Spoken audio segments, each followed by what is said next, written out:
Tell them I belong to you. The sound wasn't a scream. That's what saved her. It was quieter than that. A pause. A breath held too long. Zuri Okafor almost deleted the recording. She was standing alone beneath Seoul, headphones pressed tight, when the voices changed. The laughter stopped. The tone dropped. And one man said a date. Another said a location. And a third said, make it look like an accident.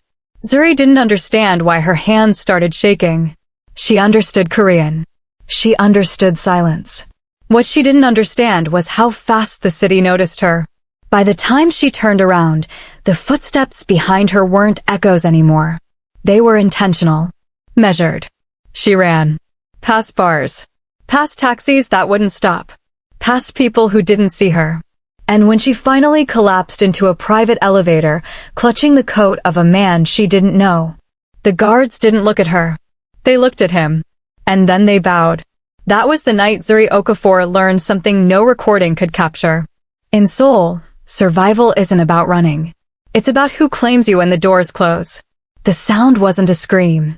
She didn't know his name, only what he could erase. The city chose who she belonged to. Zuri Okafor had always been good at listening. Too good, some would say. It was the reason she left Lagos at 19. The reason she spent 3 years in Atlanta building soundscapes for indie films before the scandal. The reason she ended up in Seoul at 27, broke, brilliant, and invisible. She preferred it that way. Most people listen to cities during the day. The horns. The construction. The noise that drowns out thought. But Zuri loved cities at night. That's when they told the truth. The hum beneath the streets. The argument 3 floors up. The couple laughing in a language she didn't speak but understood anyway. Seoul at night was a symphony she couldn't stop recording. She had her equipment. A Zoom H6 recorder. Rode NTG3 shotgun mic Sennheiser headphones that cost more than her rent. She would walk for hours, capturing ambient textures. Footsteps on wet pavement. The metallic groan of subway grates. The sharp click of heels against tile. She didn't do crowds. She didn't do people. She especially didn't do attachments. Because the last time Zuri trusted someone, they took her work, her reputation, and her name. A producer in Atlanta. A man who smiled too much. Who told her she was brilliant. Who stole her entire portfolio and claimed it as his own demo reel for a Netflix pitch. When she tried to fight back, he leaked private messages. Framed her as difficult. Vindictive. Obsessed. No one believed her. Not her friends. Not her mentors. Not even her mother, who told her to let it go and come home. So Zuri stopped trying to be believed. She came to Seoul because it didn't know her. Because the language barrier was a gift.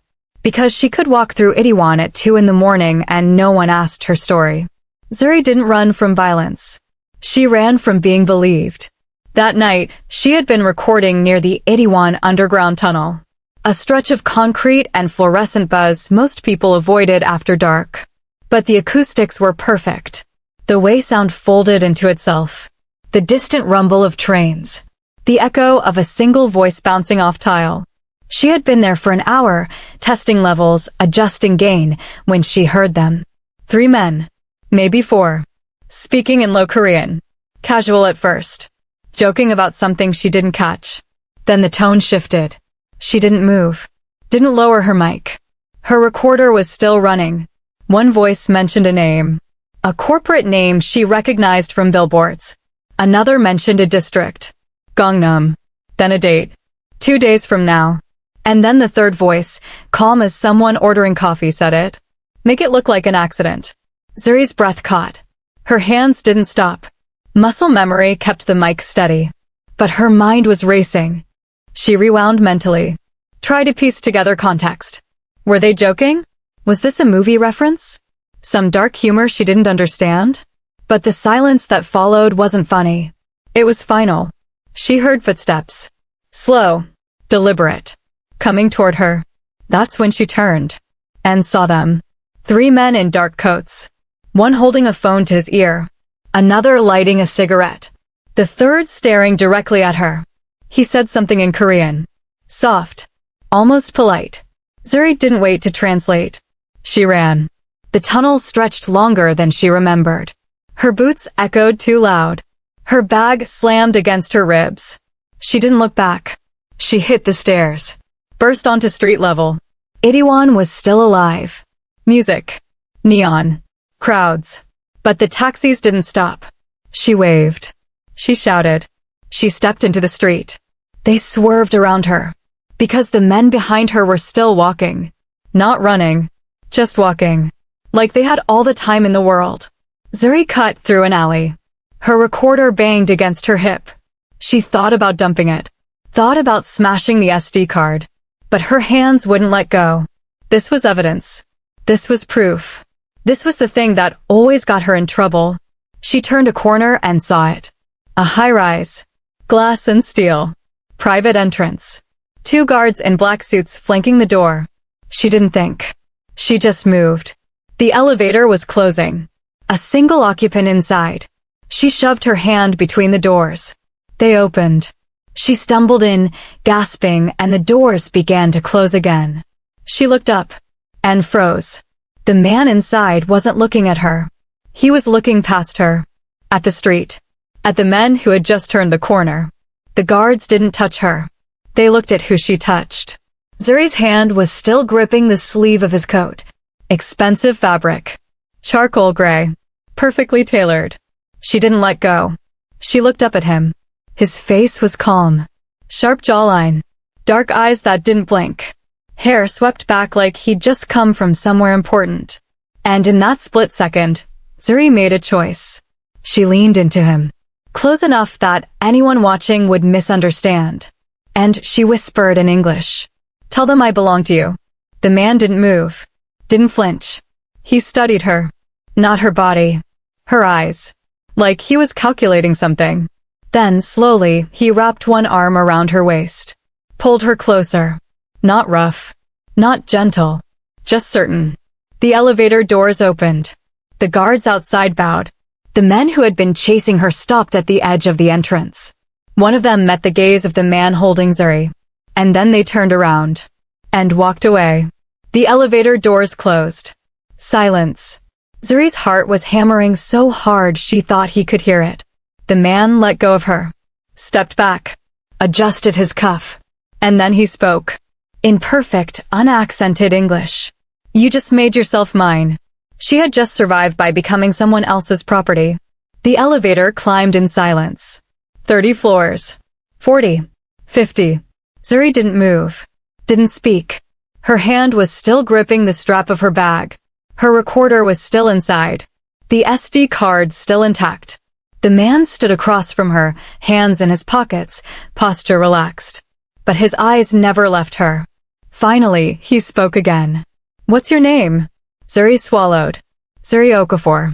He didn't react to the name. Didn't ask where she was from. Didn't ask why she was running. He just nodded. Han Tae-suk. The name hit her like cold water. She'd heard it before. Not often. But enough. Whispers in expat circles. A name attached to real estate. Redevelopment. Political donations. The kind of power that didn't need to announce itself. The elevator stopped. The doors opened into a penthouse. Floor-to-ceiling windows. City lights stretching in every direction. Minimalist furniture. Everything white, black, or glass. Tae-suk stepped out. Didn't look back. Zuri hesitated. Then followed. He walked to the window. Poured himself a drink from a crystal decanter. Didn't offer her one. Sit. It wasn't a question. Zuri sat on the edge of a leather chair. Her bag still clutched in her lap. Tae-suk turned. Studied her again. You're American. Nigerian American. You speak Korean. Enough. But not enough to know what you recorded. Zuri's stomach dropped. He saw the shift in her face. The flicker of panic she tried to hide. He smiled. Just barely. I don't need to hear it. I already know what they said. How? Because they work for me. The room seemed to tilt. Zuri stood. Too fast. Tae-suk didn't move. Sit down. I need to leave. You can't. Her throat tightened. Why not? Because in about 6 hours, security footage from that elevator is going to leak. And by tomorrow morning, half of Seoul will know you're mine. Zuri's voice came out sharp. I'm not yours. Tae-suk tilted his head. You asked me to claim you. I did. Now we both live with that. He set his glass down.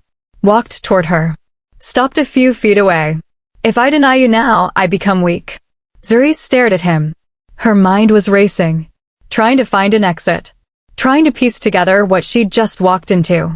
Tae-suk's voice softened. Just slightly. You recorded something you shouldn't have. You ran. You survived. But survival here isn't free. What do you want from me? Nothing. Yet? He turned back to the window. You'll stay here. For now. Until we figure out what to do with you. Zuri's voice cracked. I didn't ask for this. No. But you're smart. So you'll adapt. He glanced over his shoulder. Or you'll die. If you've ever trusted your instincts and been told you were imagining things, stay with this story. Take a moment to like, subscribe, share, and drop a comment telling us where you're watching from. I'll be in the comments. By the time Zuri understood what she'd recorded, the men behind her already knew she understood. The first night, she didn't sleep. Tae-suk gave her a room. Sleek. Sterile. A bed too large. A bathroom with heated floors. A closet full of clothes that weren't hers, but fit perfectly. She sat on the edge of the bed. Recorders still in her bag. She thought about listening to the file again. But she didn't. Because she already knew what it said. And now she knew who said it. The next morning, Tae-suk was gone. A woman in her 50s arrived instead. Elegant. Cold. She introduced herself as Manager Choi. She didn't ask questions. She gave instructions. Don't leave the apartment. Don't use your phone. Don't contact anyone. Someone will bring meals. Someone will bring clothes. Someone will watch. Zuri asked when she could leave. Manager Choi didn't answer. That afternoon, Zuri tested the door. Locked from the outside. She tested the windows. Sealed. She tested her phone. No signal. She was in a cage made of glass and money. Protection and imprisonment differ only by consent. The rumors started faster than she expected. By the second day, her face was circulating online. Grainy elevator footage. Her leaning into Tae-suk. His arm around her waist. The guards bowing. Theories exploded. Some said she was a foreign investor. Others said she was a mistress. A few said she was a spy. None of them said she was terrified. Tae-suk returned on the third night. He walked in like he'd been gone 20 minutes. Jacket off. Tie loosened. He poured himself the same drink. Didn't acknowledge her. Zuri was sitting by the window. She'd been staring at the city for hours. She didn't turn around. You're keeping me here. Yes. Why? Because you're useful. She finally looked at him. I haven't done anything. Not yet. He sat across from her. Close enough to see her face clearly. You understand sound. You understand silence. You understand how to make people believe what isn't there. Zuri's voice was flat. I'm a sound designer. Not a criminal. Tae-suk smiled. In this city, there's no difference. He leaned back. You recorded a conversation. One that could collapse a development deal worth $200 million. One that could implicate a congressman. A police chief. And me. Zuri's chest tightened. I didn't ask to hear it. No. But you did. And now you're part of it. He stood. Walked to the window. There are 3 options. 1, I let you go. You leave Korea. You never speak of this. But they find you anyway. Because men like that don't trust silence. He turned. 2, I kill you. Clean. Quick. No one asks questions. Zuri's breath stopped. Or 3, you help me end it. All of it. And when it's over, you walk away free. Her voice came out hoarse. Why would you end it? You said they work for you. They do. But they've become a liability. And I don't keep liabilities. He stepped closer. I don't need soldiers. I need someone who understands how to weaponize information. How to make people hear what I want them to hear. Zuri's hands curled into fists. You want me to manipulate evidence. I want you to tell the truth. Just louder than they can deny it. She stared at him. And if I say no? Then you've chosen option 2. The most dangerous men never need to raise their voice. Zuri spent the next 2 days thinking. She didn't eat much, didn't sleep well, but she listened. She listened to the hum of the building, the muffled conversations through walls, the rhythm of Tae-suk's movements when he was home. And she realized something. He listened the same way she did. One evening, she found him in his office. A sleek room lined with monitors, screens showing security feeds, financial reports, live news streams. He was watching a press conference. A politician smiling, promising infrastructure, jobs, progress. Zuri stood in the doorway. That's him, isn't it? Tae-suk didn't look away from the screen. Yes, the man from the recording. One of them. She stepped inside.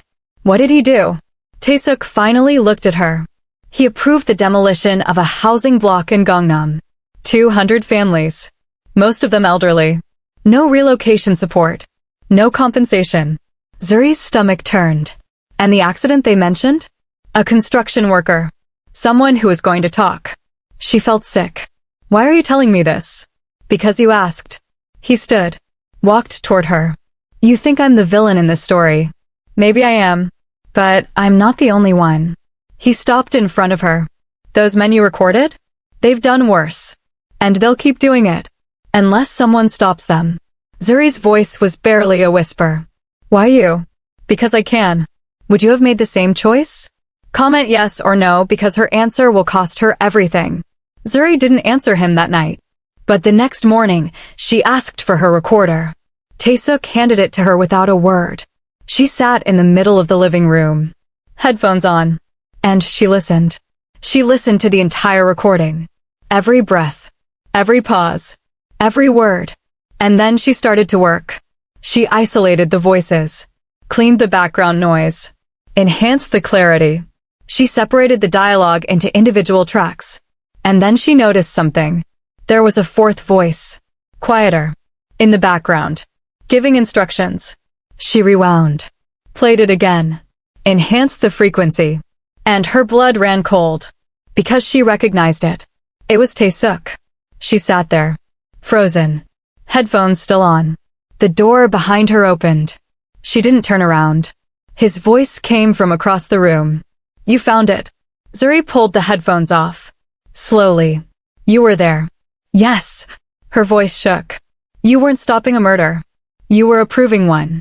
Tae-suk walked into her line of sight. Hands in his pockets. Expression unreadable. I was ending one. She stood. That's not the same thing. In this city, it is. He sat on the arm of the couch. Calm. Too calm. The man they were planning to kill, he wasn't just a whistleblower. He was selling information to a rival syndicate. Information that would have gotten 30 people killed, including families.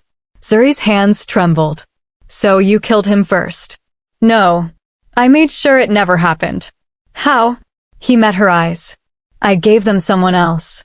Her stomach dropped. Who? Someone who deserved it. Tae-suk stood. You think this is simple. Good and bad. Right and wrong. But it's not. It's survival. It's choosing who lives and who doesn't. And I choose carefully. Zuri's voice cracked. You're a monster. Maybe. He stepped closer. But I'm the only reason you're still alive. She wanted to scream. To run. To smash the recorder and disappear. But she didn't. Because he was right. Tae-suk's voice softened. I'm not asking you to forgive me. I'm asking you to help me finish this.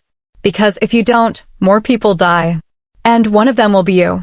Zuri closed her eyes. What do you need? He didn't ask for her silence. He asked for her mind. Over the next 2 weeks, Zuri became something she never thought she would be. A weapon. Not with guns. Not with violence. But with sound. Tae-suk gave her access to everything. Files. Recordings. Surveillance footage. Names. Dates. Locations. He showed her the architecture of power in Seoul. Not the visible kind. The hidden kind. The deals made in private rooms. The money that moved through shell companies. The politicians who smiled on television and signed death warrants in basements. And he showed her how to dismantle it. Zuri started small. She took a recorded conversation between a city councilman and a developer. A conversation about bribes. About rezoning laws. about payments made in cash. She cleaned it, enhanced it, and then she did something brilliant. She made it sound like a confession. She rearranged sentences. Not enough to lie, just enough to remove deniability. She added pauses where there were none. She isolated moments of laughter and placed them after incriminating statements. She didn't fabricate evidence. She just made the truth impossible to ignore. Tae-suk leaked it through a journalist he owned. A small outlet. Independent. Credible. Within 48 hours, the councilman resigned. Zuri watched the news coverage from the penthouse. Her stomach twisted. Tae-suk stood beside her. You did that. She didn't respond. He tilted his head. How does it feel? She finally looked at him. Like I just became you. Good. She hated that she didn't argue. Because part of her, the part that had been silenced in Atlanta, the part that had been ignored in Lagos, the part that had spent years being told she was imagining things, that part felt powerful. And it terrified her. The next target was harder. A police chief. A man with connections to half the precincts in Seoul. A man who had buried investigations. Who had protected traffickers. Who had taken money from everyone. Tae-suk gave Zuri recordings from wiretaps. Conversations spanning 3 years. But there was a problem. The recordings were fragmented. Incomplete. Nothing definitive. Zuri spent days trying to piece them together. Trying to find something usable. And then she had an idea. She didn't need a smoking gun. She needed a pattern. She mapped every conversation. Every mention of money. Every reference to a case. Every name. And then she created a soundscape. She layered the recordings. Not sequentially, but thematically. She built an auditory narrative. One that moved from laughter to menace. From casual corruption to calculated violence. She added ambient sound. Police radios. Sirens. The echo of footsteps in empty corridors. It wasn't a recording anymore. It was a story. Tae-suk listened to it once. Then looked at her. You're not a sound designer. Zuri's throat tightened. Then what am I? He studied her for a long moment. Someone who makes people believe. The soundscape leaked. Not to a journalist this time. To every major news outlet. Simultaneously. The police chief tried to deny it. Called it fabricated. Called it a political hit. But the pattern was undeniable. Within a week, he was arrested. Zuri watched the footage. The man in handcuffs. The cameras flashing. The reporters shouting questions. And she felt nothing. That scared her more than anything. If you're still watching, this is where the story stops being about survival and becomes about power. Stay with Zuri. The penthouse became a strange kind of home. Zuri had her own workspace now. A room with soundproofing. Professional equipment. Everything she needed. Tae-suk gave her freedom. Mostly. She could move through the apartment.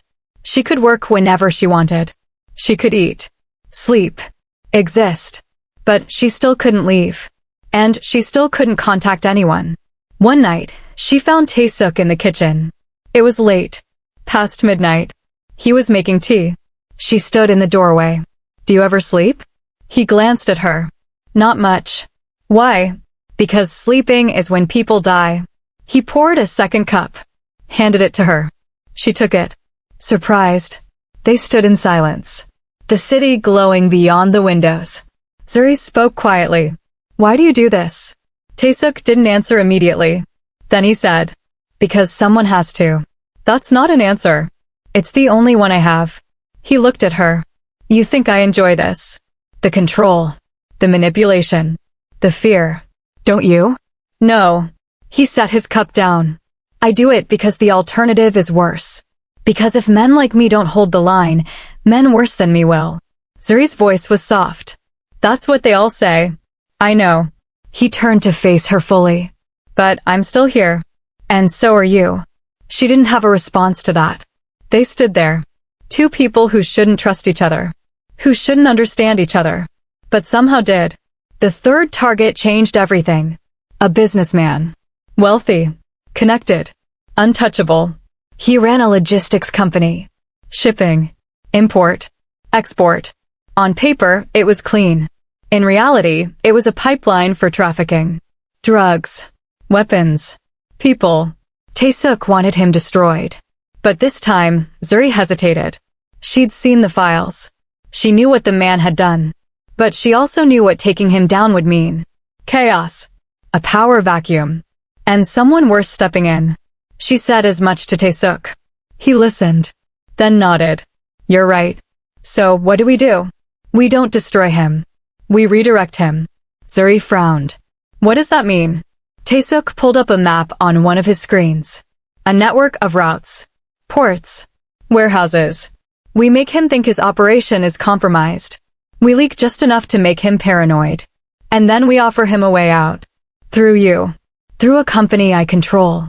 He consolidates his assets. Moves everything under one roof. And then we have him. Zuri stared at the screen. That's not justice. No. It's strategy. She looked at him. When did you stop caring about justice? When I realized it doesn't exist. Zuri wanted to argue. But she couldn't. Because she'd seen enough to know he was right. They executed the plan over 3 weeks. Zuri crafted audio leaks. Conversations that suggested the businessman's partners were turning on him. That law enforcement was closing in. That his window was closing. Tae-suk fed the leaks through intermediaries. Carefully. Slowly. The businessman panicked. He started liquidating assets. Cutting ties. Looking for safety. And Tae-suk offered it. A merger. A partnership. A way to legitimize his operation and disappear into corporate anonymity. The businessman took it. And the moment he signed the papers, Tae-suk owned everything. The routes. The contacts. The evidence. He turned it all over to an international task force. The businessman was arrested in Singapore 2 days later. Zuri watched the news. Silent. Tae-suk stood beside her. You're wondering if it was worth it. She nodded. It was.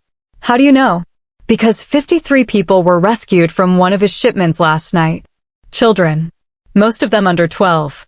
Zuri's breath caught. He looked at her. Justice doesn't have to be loud. It just has to work. She believed him. And that's when she realized how deep she'd gone. The past returned on a Tuesday. Zuri was working when Tae-suk walked in. His face was tense. More than usual. We have a problem. She pulled off her headphones. What? Your ex. Her stomach dropped. What about him? He's in Seoul. The room tilted. His name was Marcus Webb. The producer who'd stolen her work. Who'd ruined her reputation. Who'd driven her out of Atlanta. Zuri hadn't spoken to him in 3 years. How do you know? Tae-suk pulled up a surveillance photo. Marcus. In a hotel lobby. Talking to someone Zuri didn't recognize. He arrived 2 days ago. He's been asking about you. Zuri's hands shook. Why? Because he knows you're here. And he knows you recorded something valuable. Her throat closed. How does he know that? Tae-suk's jaw tightened. Because someone told him. Who? One of the men you recorded. The one who's still alive. Zuri felt sick. What does he want? The recording. Or you. Probably both. She stood. Pacing. I can't do this. Not him. Not now. Tae-suk's voice was calm. You won't have to. What are you going to do? He met her eyes. Whatever it takes. The city wasn't done testing who owned her story. Marcus made contact the next day. Not with Zuri. With Tae-suk. A message. Delivered through an intermediary. He wanted a meeting. Tae-suk agreed. Zuri tried to stop him. He'll manipulate you. He's good at that. I know. Then why are you meeting him? Because I want him to think he's winning. Tae-suk left that evening. Alone. Zuri stayed in the penthouse. Pacing. Heart racing. She thought about running. About finding a way out. About disappearing before everything collapsed. But she didn't. Because she realized something. She didn't want to run anymore. Tae-suk returned 3 hours later. He looked tired. But not defeated. Zuri stood as he walked in. What happened? He wants the original recording. He's offering money. A lot of it. Are you going to give it to him? No. Why not?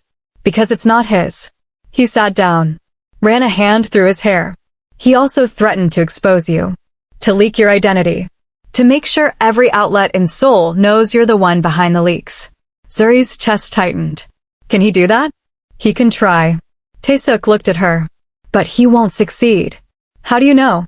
Because I'm not letting him touch you. The weight of those words settled between them. Zuri's voice came out barely above a whisper. Why? Taesuk stood.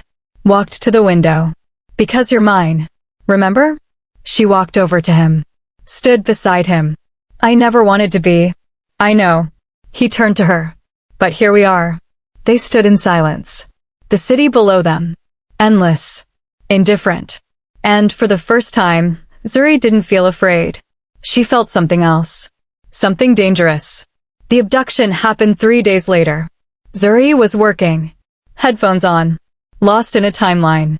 She didn't hear them come in. By the time she realized something was wrong, there were hands on her. A cloth over her mouth. Chemical sweetness. She tried to fight. But the world went dark. When she woke, she was in a warehouse. Hands zip-tied behind her. Head pounding. Marcus was there. Sitting across from her. Smiling that same smile she remembered. Hey, Zuri. Her voice came out hoarse. What do you want? He leaned forward. The same thing I've always wanted. Your talent. Your work. Your silence. You already took everything. Not everything. He held up a phone. Showed her a photo. Taesuk. Leaving a building. Time-stamped 2 hours ago. He's coming for you. Because you made yourself matter to him. And when he gets here, I'm going to make him choose. Between what? You or his empire. Zuri's blood ran cold. Marcus smiled. See, Taesuk built everything on information. On control. On being untouchable. But you're his weak spot. And I'm going to use that. You're insane. No. I'm just better at this than you thought. He stood. When he gets here, he's going to trade everything he's built to save you. And then I'm going to take it. All of it. Zuri's voice shook. He won't do that. Marcus tilted his head. You sure about that? She wasn't. Taesuk arrived an hour later. Alone. No guards. No backup. Just him. Marcus stood. Grinning. There he is. The man who runs Seoul. Taesuk's face was unreadable. Let her go. Not yet. Marcus gestured to his men. First, you're going to transfer every account. Every holding. Every asset. To me. Taesuk didn't move. And if I don't? Then she dies. And I release everything. Every recording. Every file. Every dirty secret you've buried. He stepped closer. Your choice. Her life or your empire. Taesuk looked at Zuri. Their eyes met. And in that moment, she saw it. He was going to do it. He was going to give up everything. For her. Her voice cracked. Don't. Taesuk's expression didn't change. I have to. Marcus laughed. How sweet. Taesuk reached into his jacket. Marcus tensed. But Taesuk didn't pull out a weapon. He pulled out a phone. And he pressed a button. Instantly, every screen in the warehouse lit up. News broadcasts. Financial reports. Police dispatches. All of them showing the same thing. Marcus Webb. His face. His name. His crimes. Every file Taesuk had. Every piece of evidence. Every recording. Released. Simultaneously. To every outlet. Every agency. Every authority. Marcus's face went white. What did you do? Taesuk's voice was ice. When men like me love, we don't negotiate. We expose. He looked at Marcus. You wanted my empire? You can have it. Because it's already gone. I burned it all. Every account. Every asset. Every connection. All of it. Marcus stammered. You're bluffing. No. I'm free. Taesuk turned to Zuri. And so is she. Within minutes, the warehouse was surrounded. Police. Federal agents.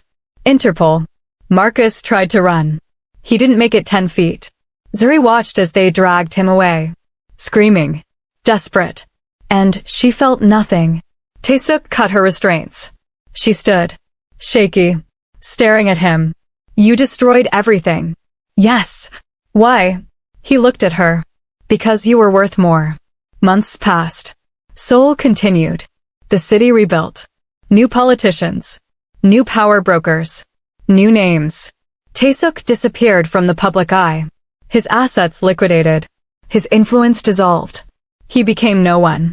And Zuri found that she didn't mind. She opened an exhibition. A sound installation called The City That Listens. It was raw, emotional, honest. People came from all over. Critics called it haunting, transformative, brave. Zuri stood in the gallery on opening night, listening to her own work. And then she saw him. Taesuk.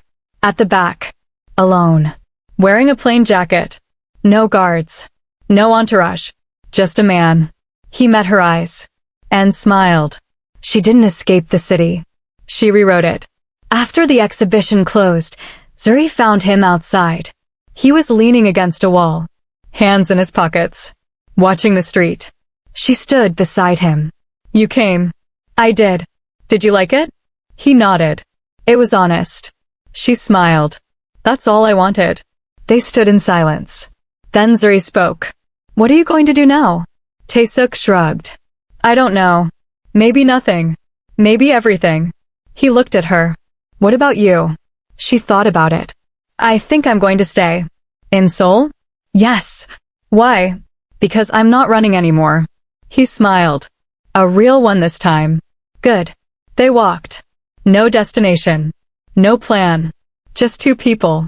In a city that had tried to destroy them. And failed. Because survival isn't about escaping. It's about rewriting the rules. If this story moved you, don't just like it. Hit that subscribe button now so you'd be the first to get notified when we drop a new video. Share it with someone who needs to hear that survival can turn into choice. Until we meet again, see you in the next story.